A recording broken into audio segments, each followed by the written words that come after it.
Quiero, quiero comentarles un poco de lo que hemos estado haciendo con los jóvenes. Entramos en nuestra tercera semana de desafío del reto incendiario del libro que estamos leyendo juntos. Son 40 días y ya llevamos 15 días, ¿cierto? 15 días. Ayer nos reunimos, revisando un poquito lo que hemos ido avanzando, compartiendo nuestra experiencia. Y la verdad que ha sido muy revelador todo lo que hemos podido leer, lo que el Señor también nos ha tratado, sobre todo en intimidad. Así que estamos muy contentos con lo que Dios está haciendo. Y un poco en base a lo que hemos ido aprendiendo, quiero compartirles a ustedes algo que el Señor me ha confrontado bastante. Y tiene que ver con la forma en la que vivimos el cristianismo. Todos sabemos que esto no es una religión, sino que es una relación personal con el Dios, con el Creador. Entonces, la pregunta es, ¿de qué manera te estás relacionando tú con Dios? ¿O simplemente es religión lo que tenemos? ¿O realmente tenemos una relación? Porque Dios quiere relacionarse contigo, como bien dije, y Él tiene distintas formas de relacionarse con nosotros. Y hoy día vamos a hablar sobre 3 formas en las que Dios se relaciona con nosotros. Y que son igual de importantes las 3. Y que quizás tú en tu vida tienes más desarrollada una, menos desarrollada otra. Y ahí está el desafío, en que hoy día podamos entender de qué manera Dios se quiere relacionar contigo y qué manera tengo que yo empezar a lo mejor ponerle más ojo para poder trabajar en mi vida. Entonces, como les decía, en el libro estuvimos leyendo y nos hablaba de la historia de Moisés, que decía que Moisés tuvo una relación profunda e íntima con Dios y que eso hizo a que Dios llamara a Moisés amigo. Y me llevó a pensar de que Dios busca relacionarse con nosotros de diversas formas y la Biblia nos da muchos ejemplos. Y la primera forma de relacionarnos con Dios, que yo quiero mostrarles hoy día y que quizás es la más fácil y la más común, la que todos conocemos, es que Dios quiere relacionarse con nosotros como un padre con un hijo, ¿cierto? Yo creo que todos sabemos que Dios, recién estábamos cantando Padre Nuestro, ¿cierto? En la famosa oración que Jesús le enseñó a sus discípulos, ahí nos dejó clarito que Dios es nuestro Padre, ¿cierto? Padre nuestro que estás en los cielos.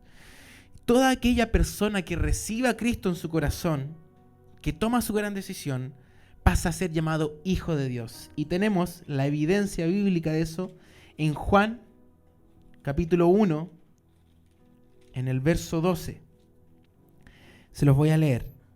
Dice más o menos así: mas todos los que le recibieron, a los que creen en su nombre, les dio potestad de ser hechos hijos de Dios.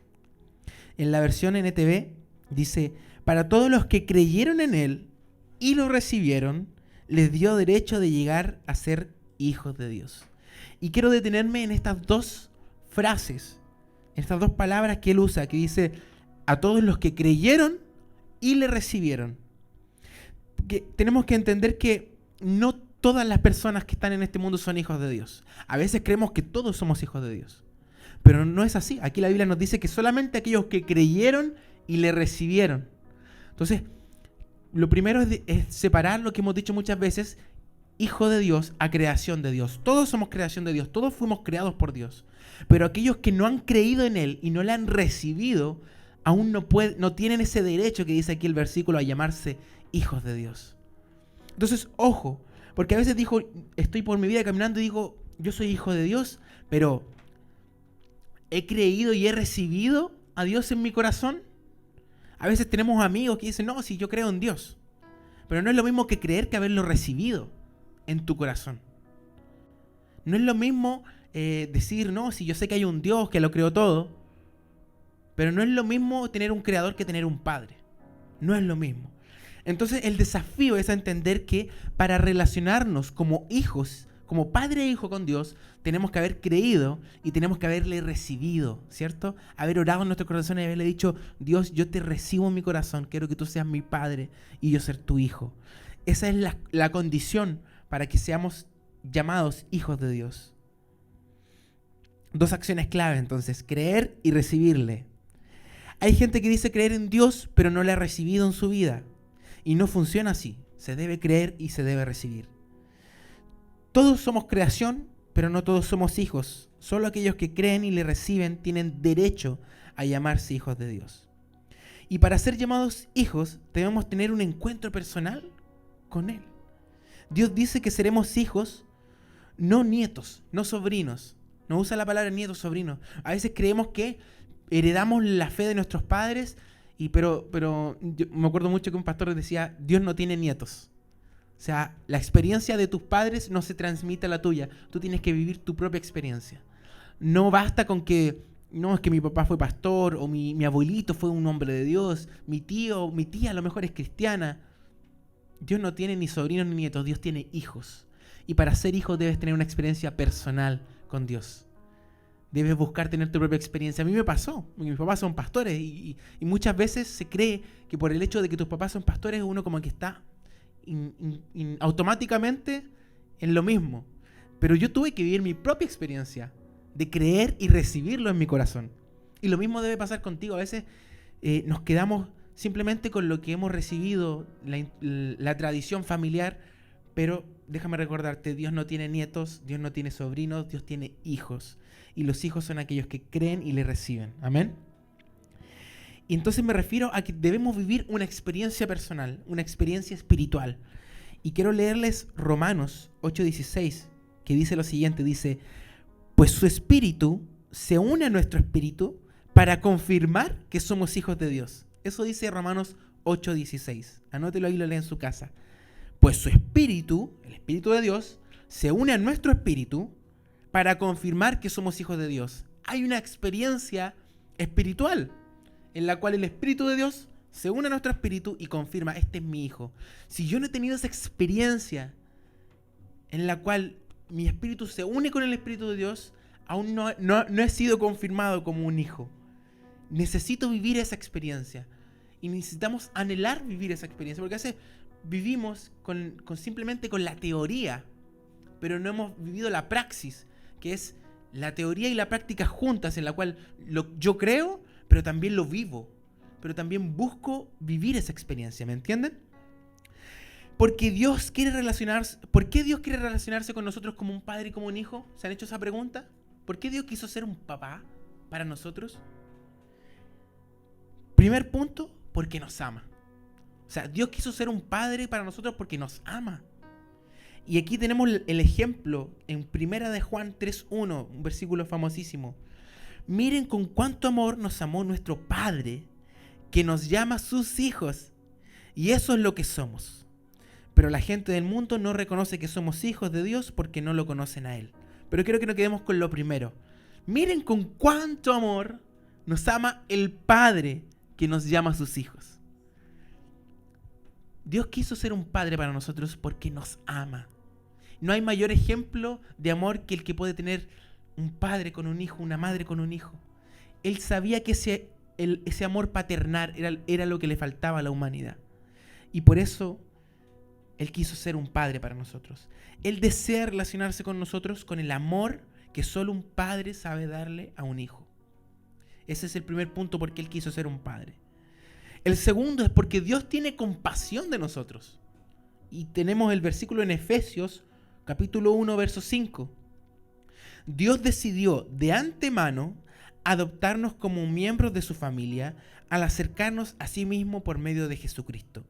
Eso es precisamente lo que Él quería hacer y le dio gran gusto hacerlo. Dice que nos adoptó como hijos.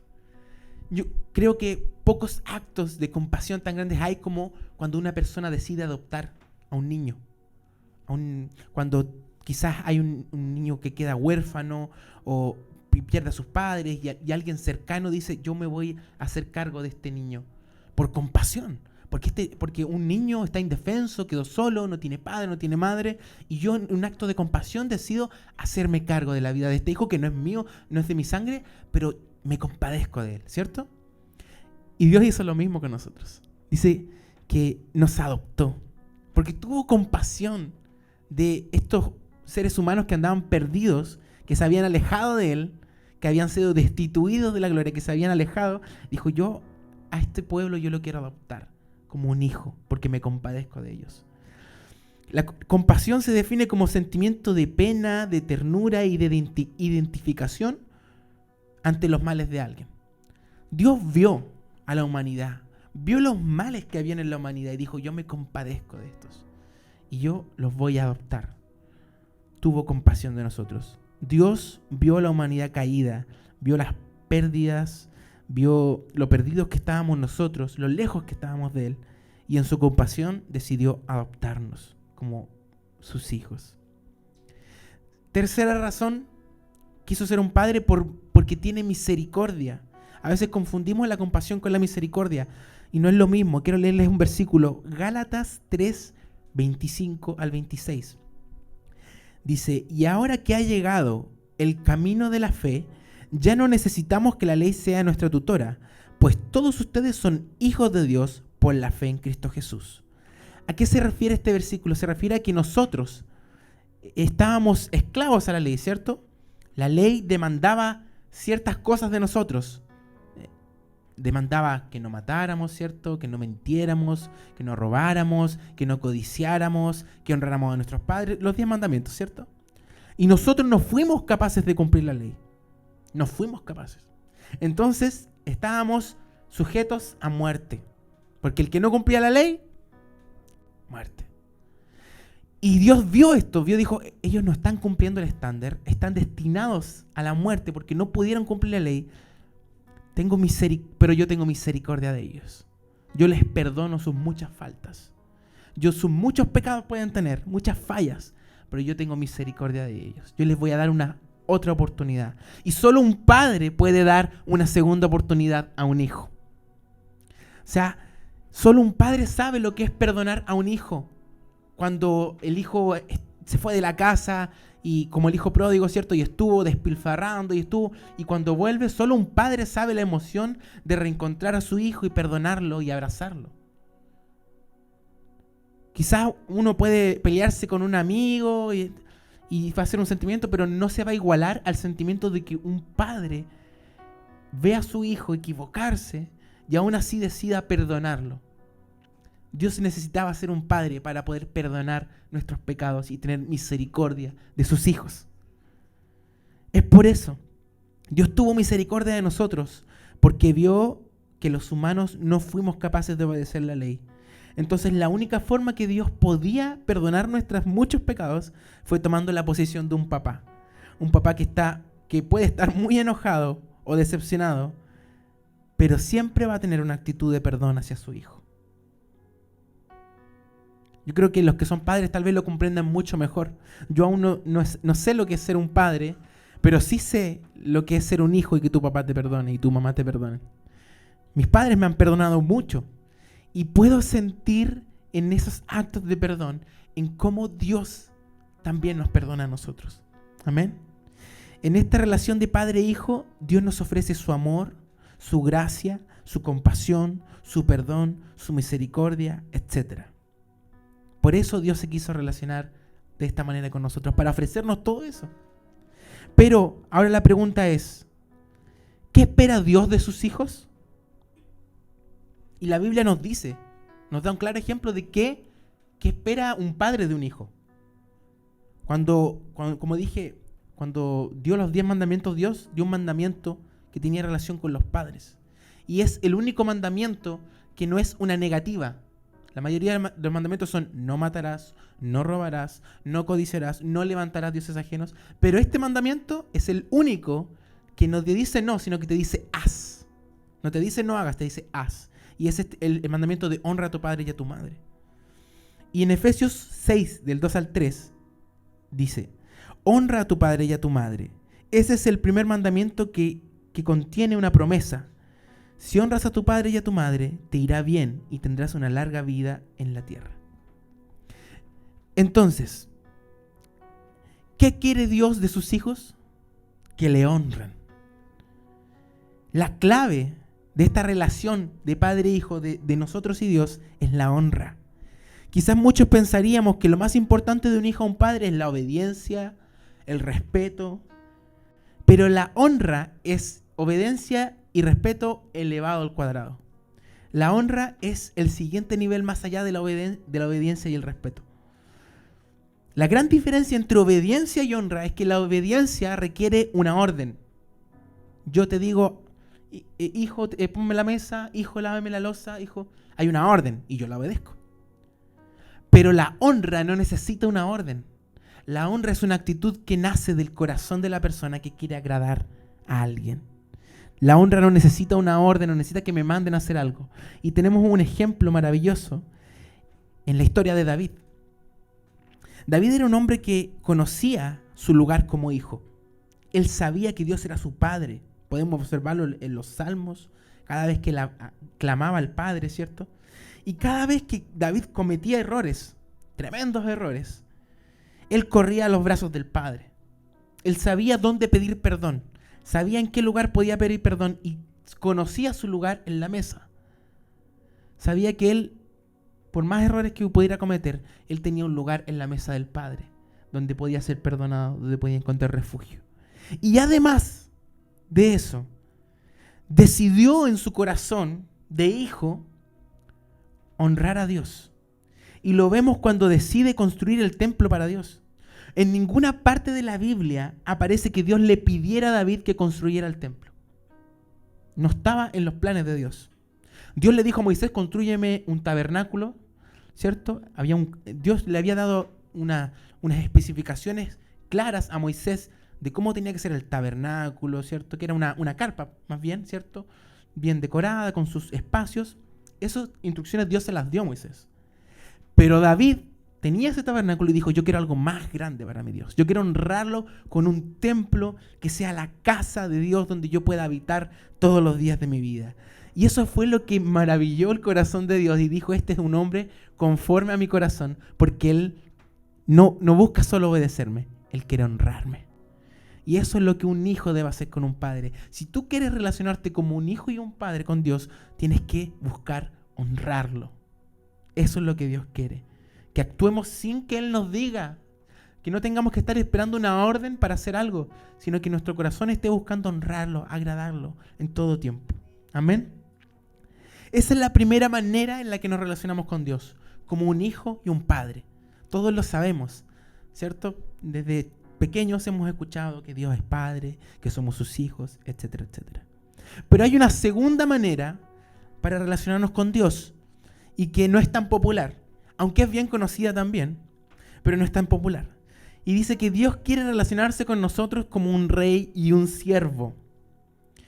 Aquellos que creen y lo reciben son hijos, pero los siervos son aquellos que les sirven. No basta decir yo creo en Dios y recibirlo para ser un siervo. El siervo es aquel que lleva a la acción su amor y su devoción a Dios. En la antigüedad los reyes, ¿cierto? Tenían mucha gente trabajando para ellos, ¿cierto? Pero había una diferencia entre el esclavo y el siervo. El esclavo era muchas veces algunos presos del reino enemigo que los ponían a hacer trabajo forzado, algún delincuente, ¿cierto? Que lo capturan y su paga era ser esclavo, algún deudor. Y se le obligaba a hacer trabajo forzado. Al esclavo no se le remuneraba, no se le trataba bien. Pero el siervo no era un esclavo. El siervo era alguien que trabajaba para el rey, que le servía, pero que sí recibía una remuneración a cambio y, algo importante, recibía un espacio de confianza en la casa del amo, del señor o del rey. Cuando los reyes tenían gente a cargo de la cocina, gente a cargo, ¿cierto?, de la administración del castillo, etcétera, etcétera, esas personas iban a vivir al castillo o en los alrededores del castillo. Y esto era súper importante en esos tiempos porque en la edad feudal, donde no habían grandes ciudades, sino habían pequeñas aldeas, las aldeas eran focos de ataque. Y la gente que podía vivir alrededor del castillo se sentía protegida porque el castillo estaba el ejército, estaba la guardia. Entonces, cuando un señor, un rey o alguien te llamaba como siervo a que le sirvieras, él te daba un hogar, una casa en el castillo o en las cercanías del castillo para que tú tuvieras seguridad. Entonces hay una gran diferencia entre ser siervo y ser esclavo. Al esclavo se le daba un lugar al siervo se le daba un lugar de confianza. O sea, no cualquiera podía ser convidado a vivir en los alrededores del castillo o dentro del castillo. eran convidados a vivir en el palacio o en sus cercanías. Habían, sobre todo las reinas, tenían muchas, ciertas doncellas, siervas que les servían para peinar, etc. Y tenían acceso a lo íntimo, a estar ahí en la sala con ellos. Entonces, el siervo tenía una responsabilidad muy grande. Había una confianza muy grande también. Y los reyes dependían 100% del trabajo que hacían los siervos para administrar, para llevar mensajes, ¿cierto? Los mensajeros que llevaban de repente mensajes confidenciales de un lugar a otro, para ver los detalles, ¿cierto? De administración de víveres, etc. Los siervos, a diferencia de los esclavos, como dije, eran remunerados, eran recompensados. Y quiero que leamos Mateo 25-21, dice: el amo lo llenó de elogios. Bien hecho, mi buen siervo fiel. Has sido fiel en administrar esta pequeña cantidad, así que ahora te daré muchas más responsabilidades. Ven a celebrar conmigo. Estas palabras no se le dirían a un esclavo que hace su trabajo forzado. Estas palabras se le dicen a un siervo que ha tenido dedicación y dice que ha sido fiel. Los esclavos buscaban en cualquier momento para arrancarse, ¿cierto? Tenían que estar encadenados porque querían huir a la libertad, obviamente. Pero el siervo tenía una relación de fidelidad y de lealtad con su Señor. Por eso a nosotros nos llamó siervos, para que tuviéramos una lealtad y para que también nos dio la responsabilidad, dice aquí, de administrar pequeñas o grandes cantidades, pero para administrar algo.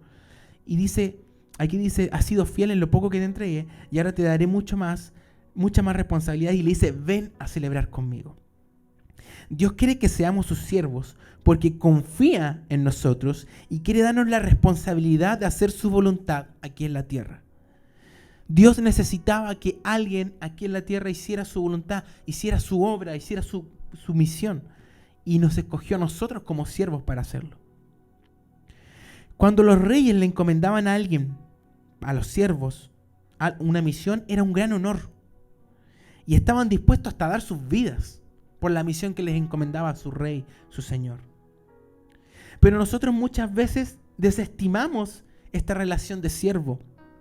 Nos conformamos con ser hijos, que es rico, agradable, pero esto de servir como que no nos gusta tanto.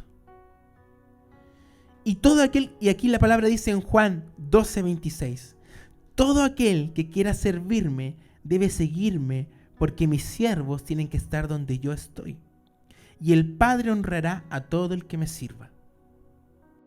A veces los hijos creemos que no tenemos la obligación de servir a nuestros padres, porque estamos tan acostumbrados a esa relación de amor, de confianza, de cariño, de ternura, de mimos, que nos olvidamos que tenemos un rol como siervos, como servidores.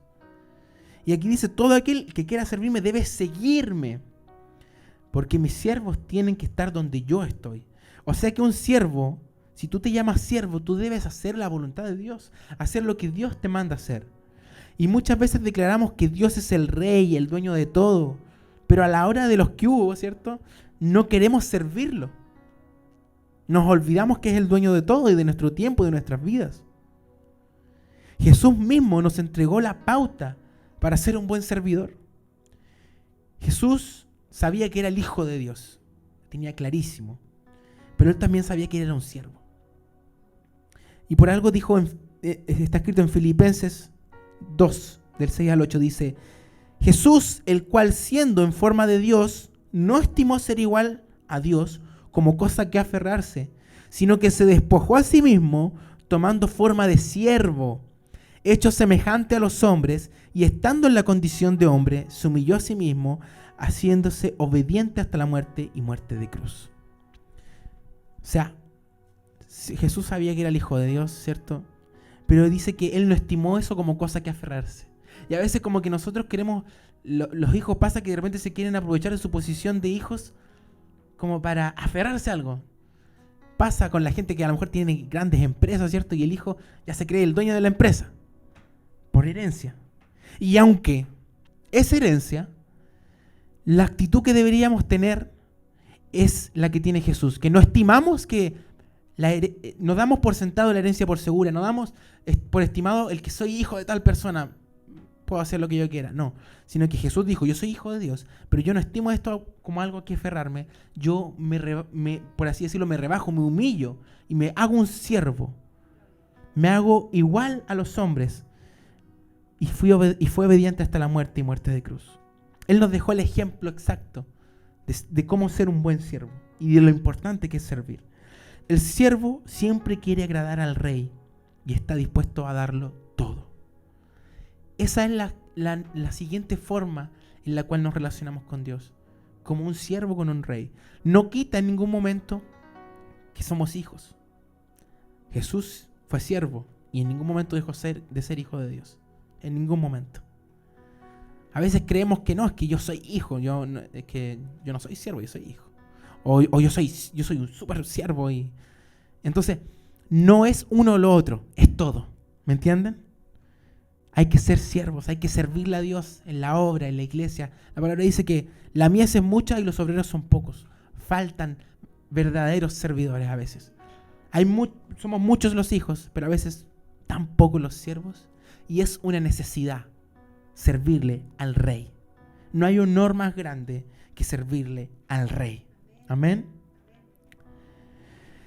Y finalmente hay una tercera forma que yo trabajé y estudié para relacionarnos con Dios, que también es muy importante y que a veces es la más difícil, a veces. Yo personalmente hice este orden por nivel de dificultad. Partí, ¿cierto?, con los hijos porque yo creo que a nadie le cuesta ser hijo. Yo creo que a todos nos gusta sentirnos protegidos por Dios y amados por Dios. Es lo que más quizás nos cautiva en un principio. Nos cuesta un poquito más servir, pero hay gente que se le da bien el servicio, que de repente igual el servicio nos da como identidad, nos da como... Entonces, cuesta pero no tanto. Pero hay algo que cuesta mucho y es tener una relación íntima con Dios como un amigo. Y esta es la tercera forma en la que nos podemos relacionar con Dios y es como un amigo.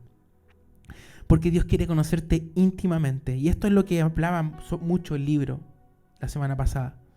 Y quiero leerles Éxodo 33:11, que es el capítulo que leímos en el libro. Dice: dentro de la carpa de reunión, el Señor hablaba con Moisés cara a cara, como cuando alguien habla con un amigo. Después Moisés regresaba al campamento, mientras que su asistente, el joven José, hijo de Nun, permanecía en la carpa de reunión. Pero con qué quiero que te quedes de este versículo, dice que Moisés hablaba cara a cara con el Señor, como quien habla con un amigo. ¿A cuánto les gustaría tener ese nivel de cercanía con Dios? Porque si bien el Hijo y el Padre es una relación maravillosa y hermosa, si somos sinceros, el Hijo y el Padre siempre guardan cierta distancia de respeto, quizás por la distancia de las generaciones, ¿cierto? Pero no hay una intimidad tan grande como la que tienen dos amigos, que se cuentan de todo, que viven todo, que conocen su carácter, porque el Hijo al Padre se somete. Aunque tenga en algún momento diferencias, tiene que agachar el moño. Pero los amigos se conocen ahí en las duras y en las maduras, ¿cierto? Se pulen con hierro con hierro, ¿cierto? Hay una relación distinta a la del Padre y el Hijo y que es necesaria. Tener esa relación de profunda intimidad en la cual tú puedas conocer a Dios. Puedas conocer el corazón de Dios. Cuando la palabra dice que Moisés y Dios hablaban cara a cara, se refiere a que Moisés tenía acceso al corazón de Dios. El libro nos explicaba que para los israelitas la palabra cara, la traducción, era cuando ellos se referían a conocer. Hablar cara a cara era hablar de corazón a corazón. Hablar de conocer el carácter de la otra persona. Eso era hablar cara a cara. Para nosotros hablar cara a cara es ponernos de frente, ¿cierto? Como en los reality shows. Ponernos de frente y decirnos un par de cosas. Pero esto era más profundo porque era conocer el carácter interno, el corazón de la otra persona. Y Moisés conocía y tenía acceso al corazón de Dios.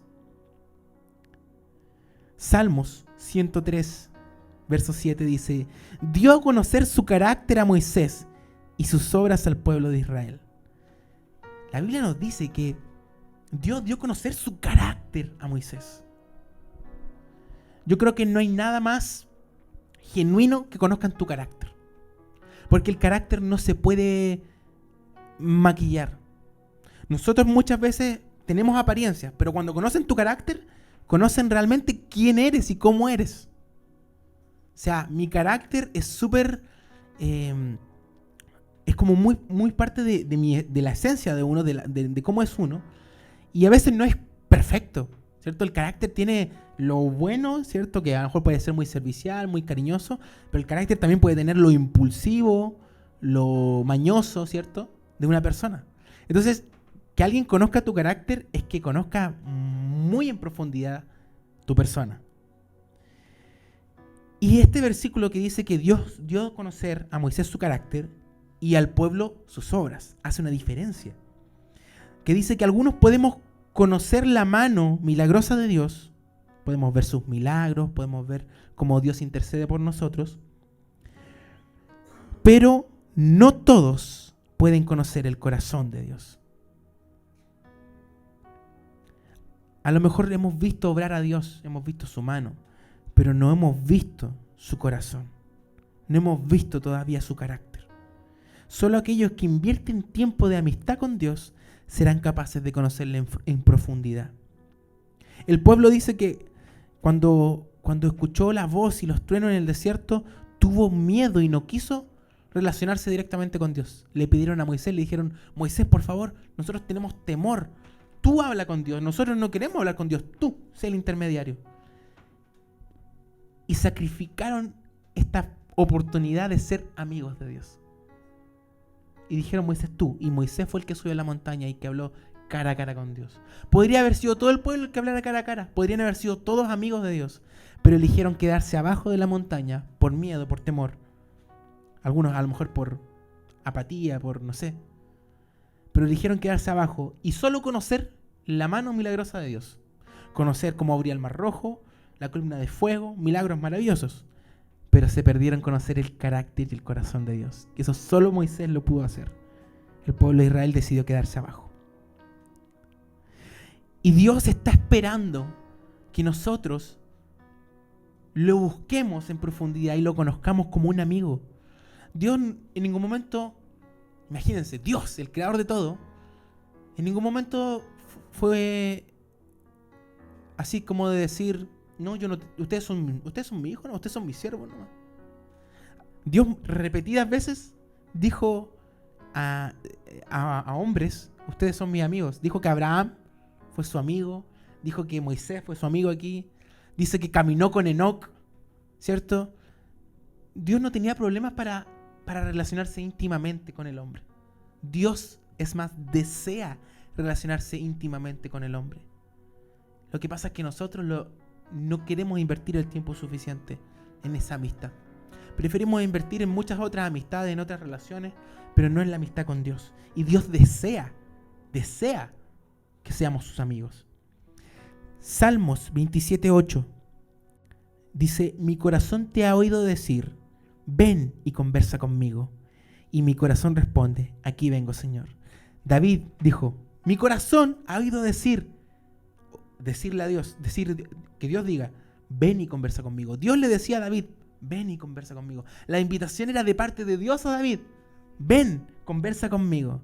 Y la respuesta de David dice: aquí vengo, Señor. ¿Cuántas veces Dios te está llamando? Ven, pasa tiempo conmigo de intimidad, ora, conversa conmigo. Y nuestra respuesta es: estoy ocupado. Y nuestra respuesta es: más tarde. Y nuestra respuesta es: indirectamente, tengo cosas más importantes.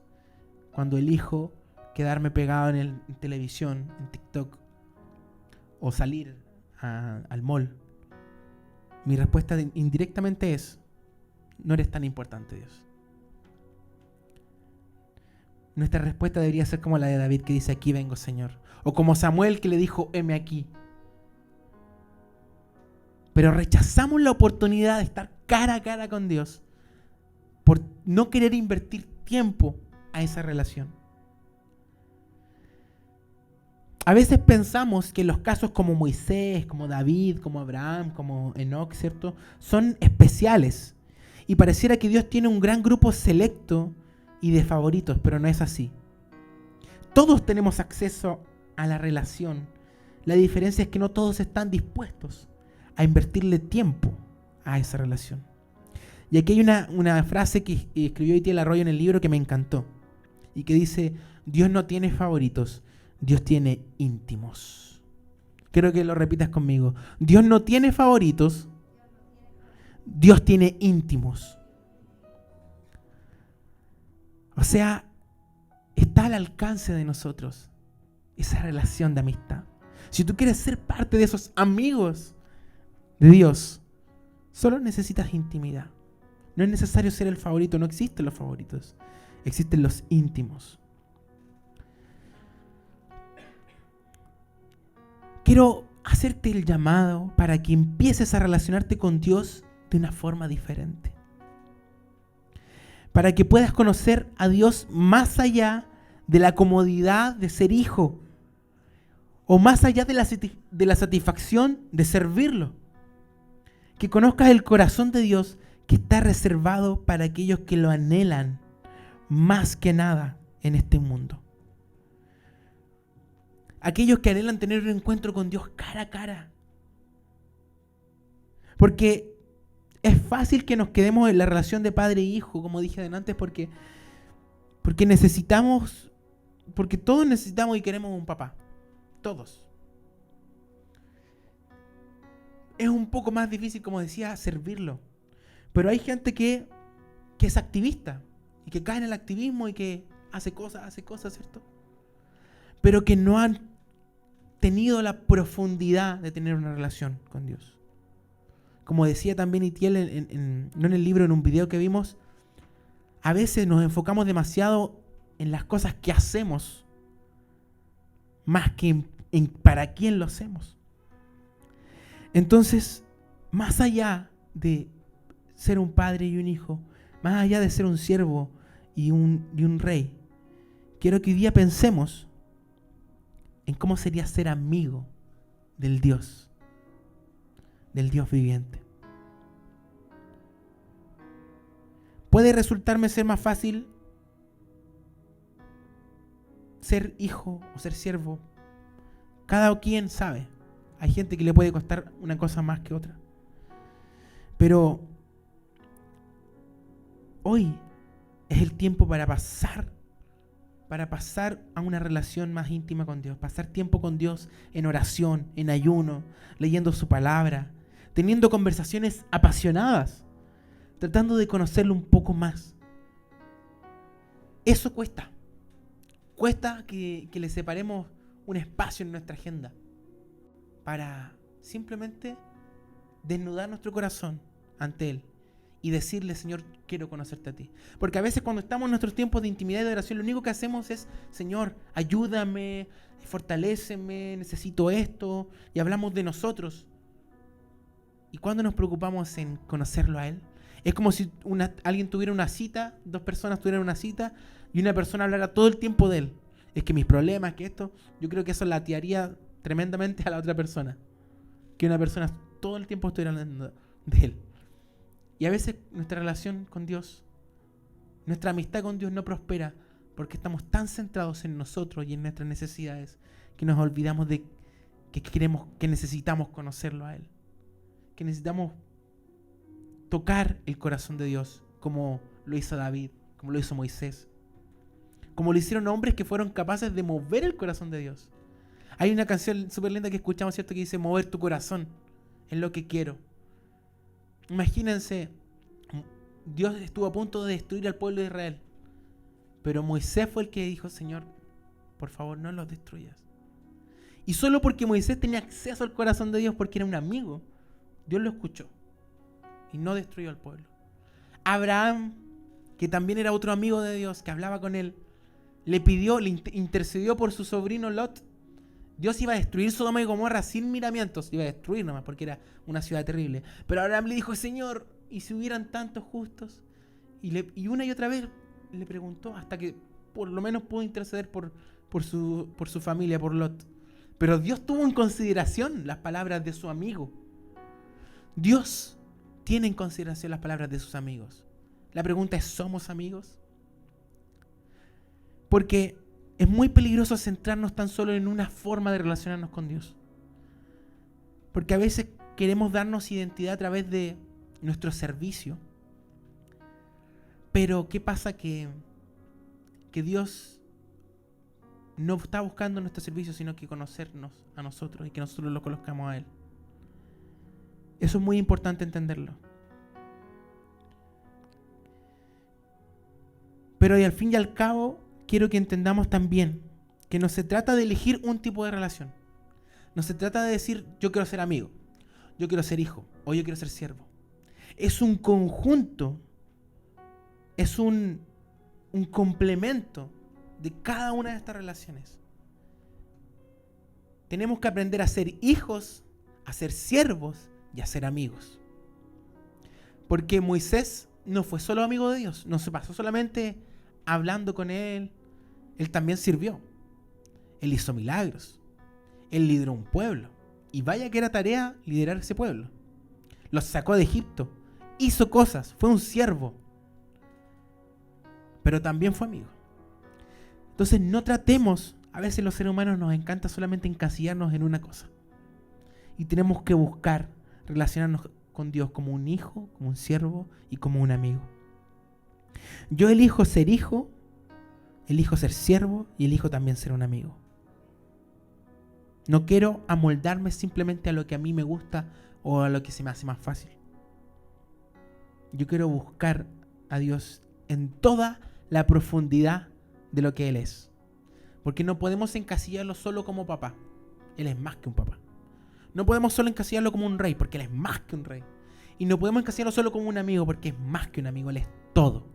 Y si queremos experimentar a Dios por completo y conocerlo por completo, necesitamos aprender a ser hijos, siervos y amigos. Dios nos llama a todo eso y más. De seguro que si nos diéramos más tiempo para estudiar, habría muchas otras formas en las cuales nos podemos relacionar con Dios. Tan solo pude extractar esas tres. Pero Dios quiere que lo conozcamos en su plenitud. En todo lo que Él es, que es infinito. Amén.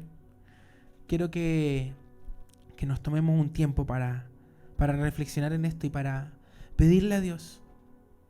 Dios, ayúdame a ser un buen hijo que te honra, que busca honrarte. A ser un siervo fiel que hace tu obra, que hace lo que tú le enviaste a hacer. Y a ser un amigo que conozca tu corazón. Amén.